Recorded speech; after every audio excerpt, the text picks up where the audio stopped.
Love and Nope.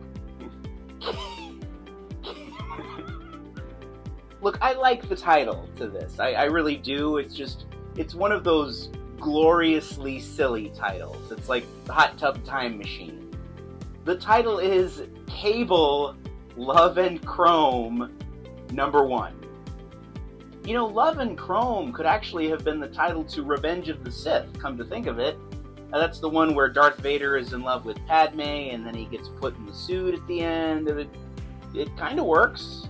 So as a reminder, the deal with Cable is that he's Cyclops' son from the future, and he hops through the time stream fixing problems, basically. He has a techno-organic virus, which is gradually turning him into a machine. But in this story, he jumps into a timeline where a bunch of rebel types have the virus and are fighting against it, and he meets a lady. That's exciting. I might not have gravitated toward this book normally, but I took a look at it because it's written by David Pepose. I think that's how you pronounce that name. And Pepose was also the writer of the recent Punisher miniseries that Marvel did with Joe Garrison as the main character. I really enjoyed that, so I was hoping that he would have similar luck with Cable. The verdict is kind of still out for me on this one because it feels like they're just starting to get into the meat of the story. But I'm curious, so we'll see. The solicitation for this issue, I think, refers to Cable as Marvel's most extreme X-Man. Fittingly, that's one of the most 90s descriptions for anything that I've ever heard. Although, you know what, if you look at this cover by Ian Churchill, you can't really deny it. I mean, that looks extreme. I mean, he's mad. Yeah, I bought Rogue the Savage Land #1. Am I ashamed of that? No, but am I proud of that? Also no. Because, I mean, it's pretty obvious what this is. I mean, the litany of sexy variant covers kind of make it hard to miss. I believe one of the terms for it is cheesecake. i.e. Use of PG-13 toned, sexualized female imagery to excite and entice male readers. This book is an excuse to put Rogue in a skimpy outfit, in an exotic location that also has dinosaurs. It's an exciting fantasy for, I guess, male fans to sort of insert themselves into. I guess I just wanted to see if there was going to be anything else to this, or if it was just going to blatantly and proudly be what it is. And I mean, there is a story here. You know, it's set after a classic issue of Uncanny X-Men, so it takes place in the past, and it kind of fills in a gap, I guess. I just don't have a lot of use for that, personally. Hardcore Marvel buffs probably will, but I don't. So for somebody like me who's not super entrenched in Marvel and X-Men continuity, this just kind of is what it is. And you know, I guess from a black and white perspective, there's nothing morally wrong with having a sexy book like this. I mean, pin-up style art is nothing new. I guess I would just hope that if you're picking up Rogue the Savage Land, you're also picking up books that are a little more... I'm struggling with the term I want to use here. What's coming to mind is creatively pure. But you know what? Hey, there's something to be said for selling comic books, so if this floats your boat, have fun. I would think that generally speaking, people would prefer to be governed democratically as opposed to ruled via a self-imposed monarch of some kind. Like in America in particular, I think, at least instinctually, that's how people think. They want to believe that we live in a democracy. Like in the first Avengers movie when Loki is addressing the crowd and he's like, "You were made to be ruled." They're clearly setting him up as the bad guy. They're hammering that in. But what do you do when the monarch rises to power democratically? Like, what do you do when people want a king, and the king rises to power via the majority. I'm actually not talking modern American politics right now. I'm talking about the first issue of Marvel's latest event comic, One World Under Doom. And the fact that you can't tell the difference between the reality of America and the premise to a Marvel event comic speaks to where we are right now. So in the world of Marvel Comics right now, Doctor Doom is the Sorcerer Supreme, which basically means he has Doctor Strange's job and presumably all of Doctor Strange's powers. And when we open this issue, we find out that most of the leaders of the world, like most of the world governments and whatnot, have pledged fealty to Doctor Doom. So he is essentially the ruler of the planet Earth now. But he doesn't do supervillain stuff. Instead, Doctor Doom decrees that under his rule, war between nations is outlawed. He's going to offer universal health care and free education for everybody who wants it. And if you're thinking, hey, that doesn't sound like such a bad deal, you are not alone, because the inclination by the end of the issue is that most of the people of the world are going to be on Doctor Doom's side, and they're going to like what he's offering them. But naturally, the heroes of the Marvel Universe think that he's up to something more sinister, and they take action accordingly. I know just a couple days ago I said I was going to kind of be more tempered with the political stuff, but I mean, this story premise kind of speaks for itself. It's meaty and relevant because of what's happening in the United States of America right now. Possibly more meaty and relevant than even Marvel intended.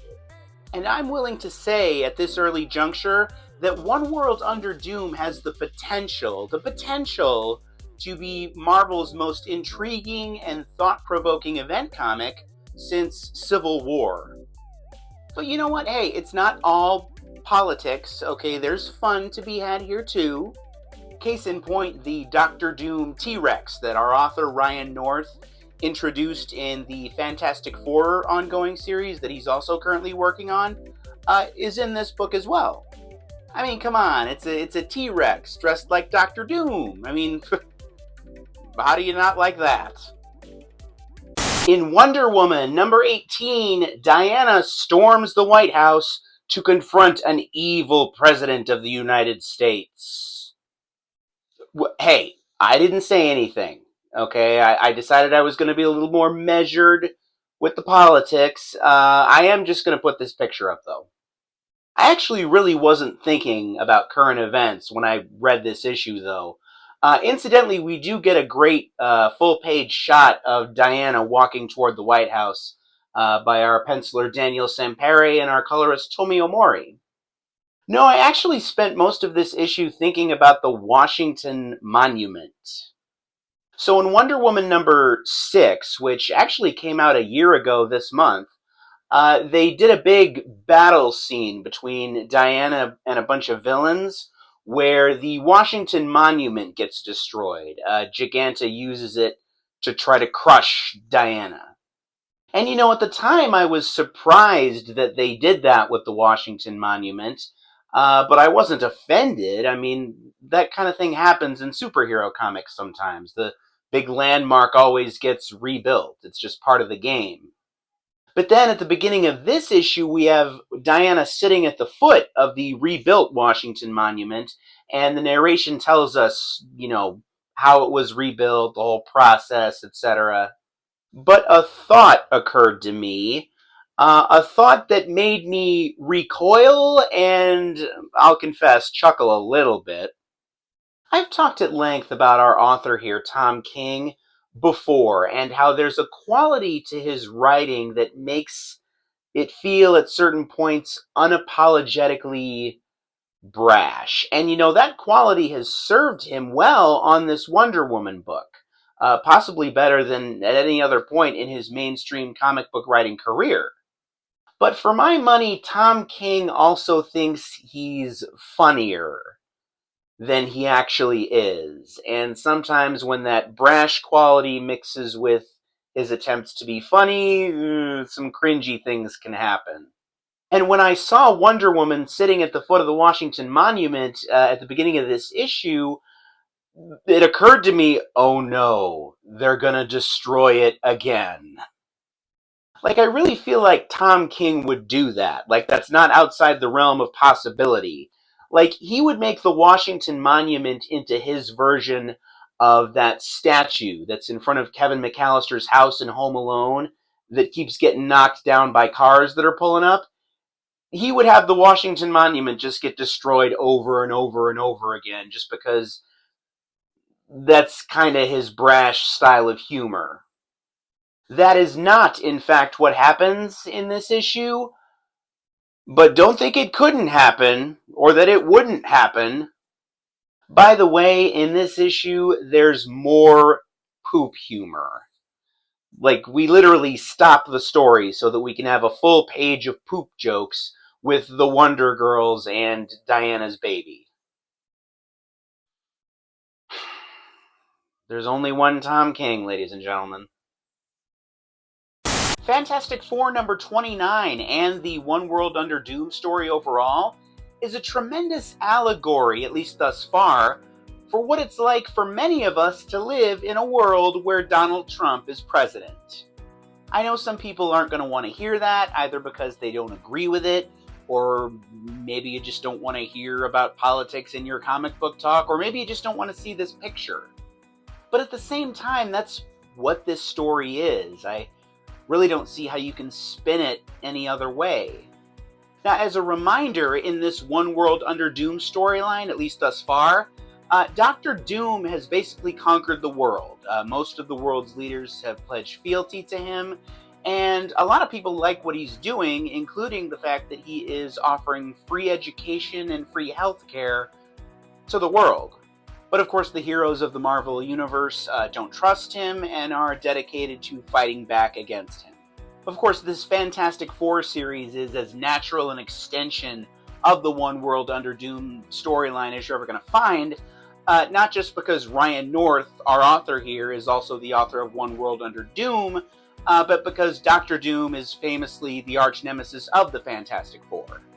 In this issue, The Thing, Sue Storm, the Invisible Woman, and She-Hulk, who guest stars in this issue, are all struck by how normal things seem, despite how not normal these circumstances they're in are. The world just keeps continuing. People have to go on with their lives and their days, and yeah, I can relate to that. There's a panel in here that I found really poignant where She-Hulk, who is a lawyer, tells the others that what Doom is doing is, strictly speaking, illegal, but that laws don't mean anything unless you enforce them. There's also a scene in here with vampires, specifically like vampires that are left over from Blood Hunt, last year's big Marvel event comic, and we see that they're like one of the big targeted, marginalized groups on Earth right now, and boy, that reminded me of something. Heck, we even see Doom Will Save Us and pro-Doom lawn signs and flags in this issue. And whether you agree with the allegorical stuff in this story or not, it is how a lot of people in the world feel right now about Donald Trump and the Trump administration and what's happening on a global scale right now. It holds up a mirror to our society and our world and asks poignant questions, and that's one of the things that great stories do. But yeah, Ryan North continues to hit these Fantastic Four issues out of the park. And while it is really early, I maintain that One World Under Doom is the most interesting Marvel event comic, at least to me, since Civil War. I was really impressed with how quickly and how succinctly Hyde Street number 4 was able to cut to the essence of the movie industry. Actually, the entertainment industry as a whole, really. So this issue is about an actor in 1949 who plays the brother of Frankenstein in a movie. And through various events which are chronicled in this issue, he becomes the matinee monster of Hyde Street. So naturally, there's a lot of Frankenstein-type imagery in this issue, which is very effectively done by our penciler Yvonne Reese. and the whole artistic team, including one brief scene with the matinee monster and a little girl, which is reminiscent of the famous scene between Boris Karloff as Frankenstein and the little girl. Let's also take a moment to appreciate that there are actual movie posters in the background of some of these scenes. That's a nice touch. But one of my favorite moments in the book overall is when our main character, the actor's agent, tells him that he's up for this role of Frankenstein's brother, and the actor says, "Well, Frankenstein has a brother? Since when?" And the agent says, "Since they decided to sell more tickets, that's when." To me, that line is so genuinely reflective of how movies, franchise movies in particular, work in the 21st century, let alone the mid-20th century. I always use Star Wars as an example when I talk about that sort of thing. Like, George Lucas kept saying in 2005, when Revenge of the Sith came out, that there was no Episode 7. There was nothing sequentially after Return of the Jedi. And then, of course, we find out he was working on Episode 7 before he sold the movies to Disney, and all those other movies came out. It's all about money, folks. Incidentally, our main character here, our actor, is named Oscar Oddman, which is a very comic booky name. It kind of skirts that line between hokey and cool, at least for me. It's certainly not as hokey as I thought the name Miss Goodbody was in the otherwise delightful It Happened on Hyde Street Devour one-shot, which was one of my favorite books of 2024, actually. I do appreciate that the cast and, the universe of Hyde Street is expanding. Not only do we have Mr. X-Ray and Pranky the Evil Boy Scout, but now we have this matinee monster, and of course we have Miss Goodbody, and apparently Miss Goodbody will be back next issue, so we'll see what she's up to. Is democracy really nothing more than a sophisticated form of anarchy? See, that's the kind of question that people don't expect to get out of a Marvel comic book, but that's the question we get out of One World Under Doom number 2. So there's an extended scene in this issue where Dr. Doom, who, remember, has conquered the world in this book and is now basically the emperor of the world and the sorcerer supreme, talks to Valeria Richards, who is Reed and Sue Richards' daughter. And basically one of his arguments to her as far as why he's doing what he's doing is that municipal government and democracy is basically nothing more than a sophisticated form of anarchy where, all these countries compete for supremacy, and the strongest and the richest survive, etc.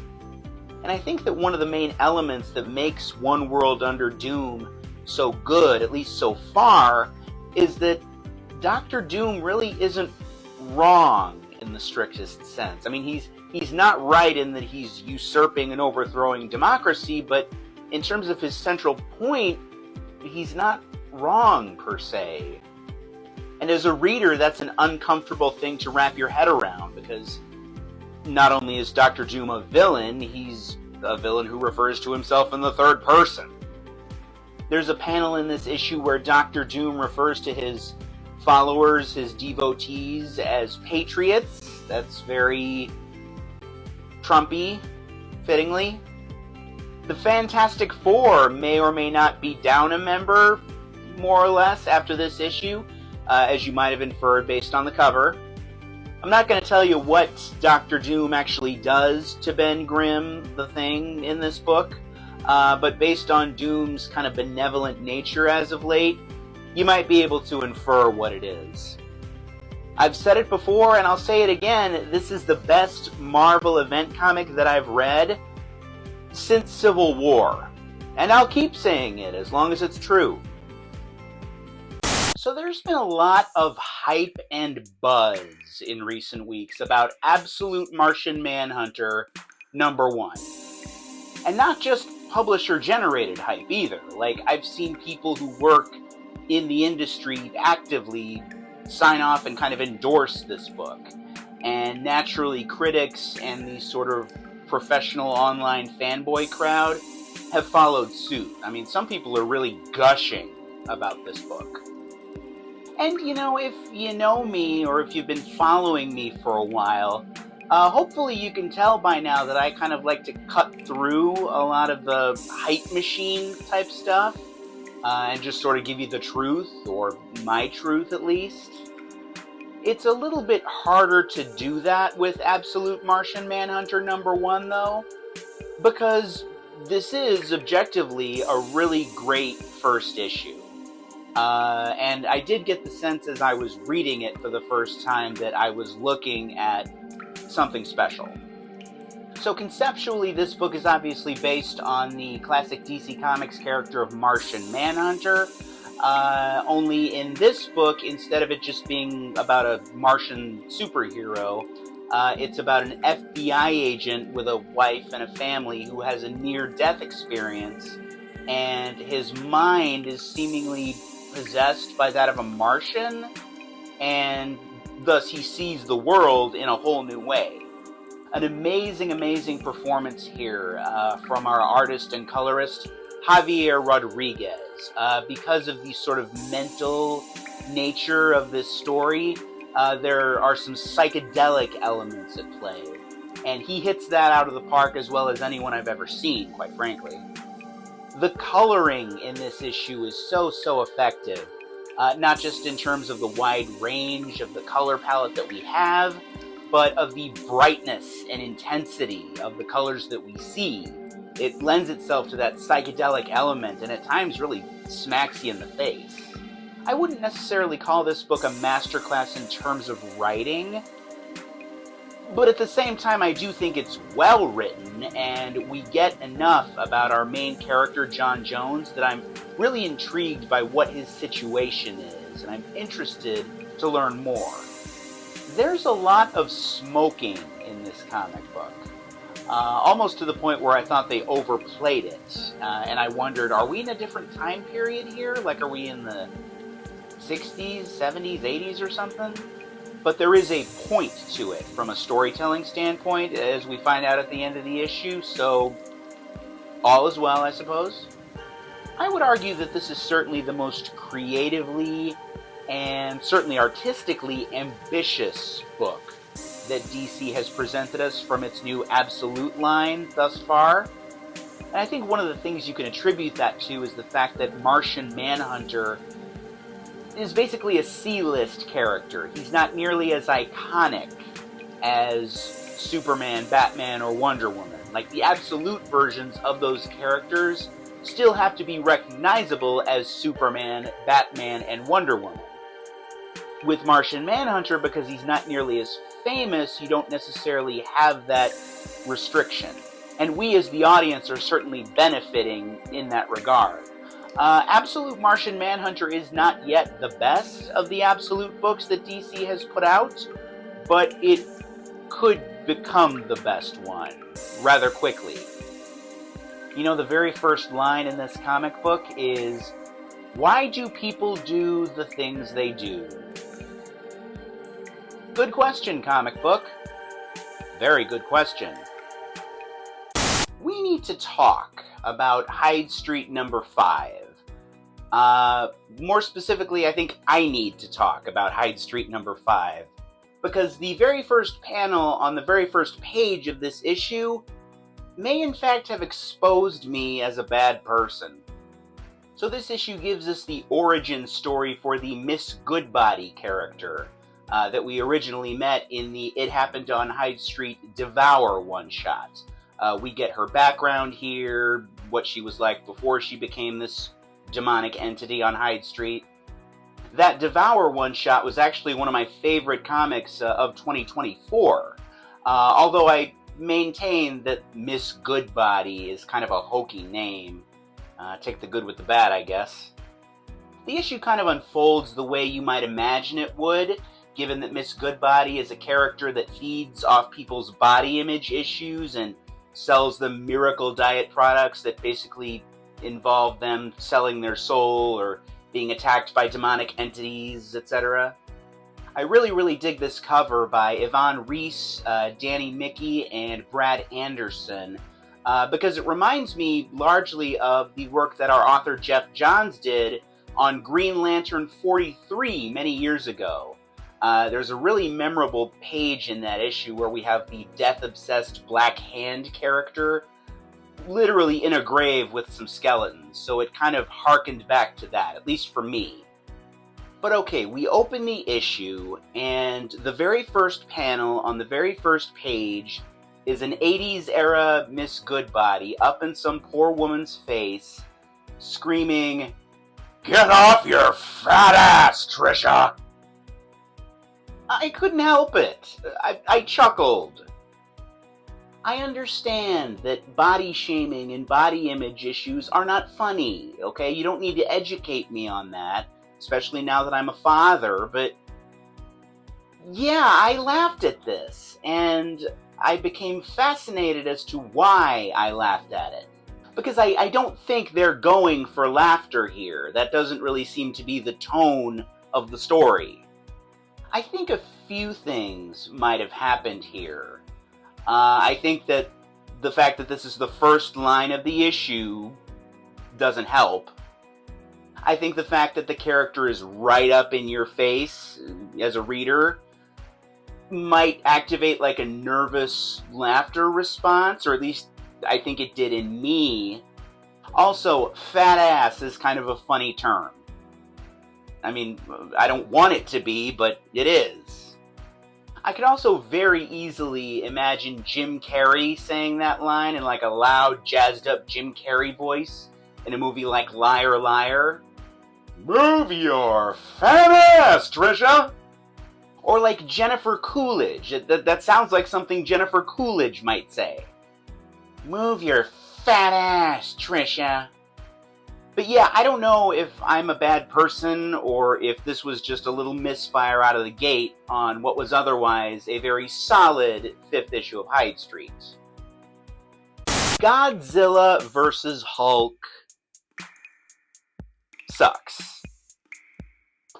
There's your intro, folks. Normally I'm not that blunt or harsh when I do these things. Because, hey, you know what? I respect anybody that has the guts to put themselves out there and show up to the dance, so to speak.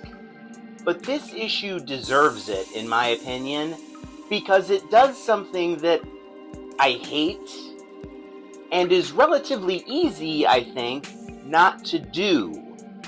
And that is that it does not deliver on what it promises to readers. Let's get this part out of the way, okay? First of all, on paper, this issue has a lot going for it, okay? Everybody involved here is really talented. The cover by Giuseppe Camuncoli is terrific. And it's set in the 70s, actually, so it's sort of got its own self-contained continuity going on, and that's why we have a 70s era-looking Godzilla here. But the title of this book, ladies and gentlemen, is Godzilla vs. Hulk, okay? Not only is that the title, but that's clearly the visual language they're going for, not just with this cover, but a bunch of the variant covers that have come out for this book. This book does not give us a fight between Godzilla and the Hulk. Both Godzilla and Hulk are in the book, but at no point do they have a physical confrontation with one another. And that's really the number one selling point for a book called Godzilla vs. Hulk. How is Hulk gonna match up with Godzilla? I mean, obviously Hulk is strong, but he's a fraction of Godzilla's size. What's that fight gonna be like? There are questions that this book can theoretically play with. But this book doesn't do that. And it could have gotten away with that if it were called Godzilla and Hulk, or Godzilla / Hulk, but not Godzilla versus Hulk, okay? You need to put them against each other at some point if you're going to call the book Godzilla vs. Hulk. And don't tell me that I'm overreacting here, folks, okay? To an extent, this is like a bait-and-switch situation. This would be like if I were working at Starbucks again, and the store ran completely out of coffee, okay? The title of the store is Starbucks Coffee, You can't have a Starbucks if you don't have coffee. Coffee is in the name. Like the textbook story arc with these versus stories with like big licensed properties or whatever, is that you go into the fight early on, but you don't establish a winner, and then you close the story out by having them unite against a common threat. That's what I thought we were going to get in this story. We don't necessarily need to establish a winner between Godzilla and Hulk, but you need to show us the fight at least. And you know what? Nothing personal to whoever it was that decided to have the book be this way, whether it was the author or an editor or something, but still, from a professional standpoint, I say shame. Because I was looking forward to this issue for much of the week and put my hard-earned money down on it. And I regret doing that. And you know what?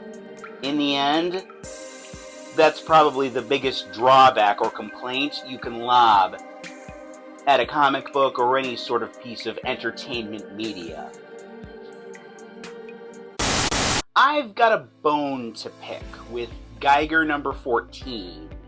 And while admittedly it is to a lesser degree, it is more or less the same issue that I had with Godzilla vs. Hulk last month.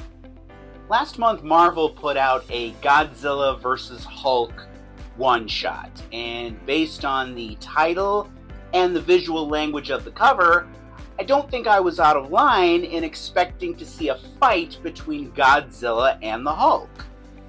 That's not what we got, though. The book has its share of bright spots, I'll grant you that, but I ultimately came down pretty hard on it for not delivering on what it promised to readers, a fight between Godzilla and the Hulk. Similarly, coming into Geiger number 14, I was expecting a fight between Tariq Geiger and Ash Arden, a man and a woman, each of whom have radioactive powers. And I expected that not just based on where we left off in Geiger number 13 and the visual language of this cover to Geiger number 14, but the specific teaser that they used at the end of issue 13, the glowing man versus the glowing woman. And then last issue there was also a teaser page for this issue that was styled like an old school boxing match poster. They were clearly going for the feel and the vibe of a fight between Geiger and Ash. So, did we get the fight we were promised? In Godzilla vs. Hulk, the answer was no. In Geiger number 14, the answer is kind of. Granted, we do get to see Ash fight with some troops in this issue that are attacking her, but as far as the actual fight with Tariq is concerned, we get like a page of them jumping at each other, as the cover indicates, and then a couple panels of them slapping each other with their boron rods, and that's about it. It's all beautifully drawn and colored by Gary Frank and Brad Anderson, mind you. I'm not knocking that. I'm just saying that what we get here is more verbal than physical. It's more like a confrontation than a back and forth fight. The confrontation and the issue at large, really, are much more character driven, and normally that's the better way to go about things. It's just that they advertised a fight, and I was looking for a fight. Does no one want to fight anymore in comic books? I feel like I've been asking for this all year. So yeah, I'm not as offended as I was over Godzilla vs. Hulk, but I was let down by what we got from the confrontation from Tariq and Ash. On the upside, I'll reiterate that I love Gary Frank's work. He's especially good in this issue at giving Ash Arden the crazy eyes. Gentlemen, if you see that look from a lady coming in your direction, be wary. They Choose Violence, number 1, starts a story that directly confronts issues of racism in the American criminal and legal systems. And I am here for it. So this issue kicks off what's going to be a 5-issue limited series about 3 black women who, in essence, get fed up with the American legal system failing African Americans who, in many cases, have been unjustly persecuted, targeted, and murdered by police officers. So they essentially form like a vigilante triad that hunts down and kills these corrupt and unjust lawmakers and law enforcement officers who, in a lot of cases, are flat-out white supremacists. It's the kind of story that, tragically, is very much based in reality. I mean, I think we've long since passed the point where people can deny that and say, oh, that doesn't happen, they're just making that up. This is the kind of story that's designed to make people uncomfortable and really challenge people's built-in perspectives on things. And I like that, personally. I mean, I like when art and artists stand up and ask questions and challenge the status quo. I mean, that's one of the reasons art exists. And it doesn't have to be a race thing. Like, that's one of the main reasons I like One World Under Doom so much. That's Marvel's current big event comic. You might not like some of the things that you're seeing or hearing in a story like this, but, you know, that's part of the job of art and literature, you know, to bring you things that you need to hear, to expand your mind. And yes, I can see the validity of this point of view and these actions from these made-up characters in this made-up story. Even as a white dude. A very white dude. Plus, at the end of this issue, they loop in a real-world event that kind of made my stomach drop when I saw it. In an afterword in this issue, our author Sheldon Allen insists that this story is not going to end the way we think it is. Which is interesting because I'm not really sure what to expect going forward. And you know what? For my purposes, that's a good thing.